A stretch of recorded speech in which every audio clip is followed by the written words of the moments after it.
Enkya bagezaako okusala amagezi ag'okwawula abalwadde okuva ku balamu.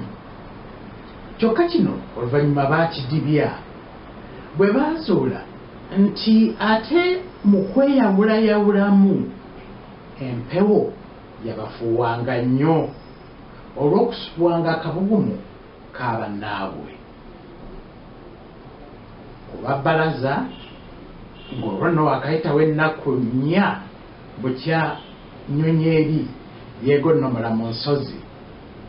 Bangi ku bakaawonawo abaali abayi ennyo batandika okuddamu akangubanguba. Ab'obuvune bwali bukkakkanyeeko ate nga n'ab'ebiwundu bitandise okukalirira.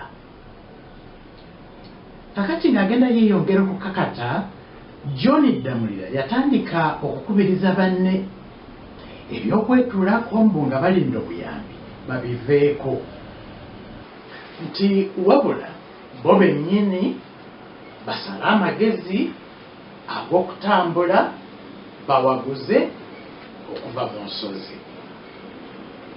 Omuvubuka Ddaani kino yakiwakanya nga bw'agamba nti ekyo tekisoboka. Oba waakagendako kinnyana mpindi empewo ey'obutiti n'ekukanula. Eng.Dr.JohnKayima kwe kubuuza nti ate bwe neesabika mu bigoyegoye ebiwerako awo guba gutya? Ko Ddaani nti olwo nate enjala yeekutta.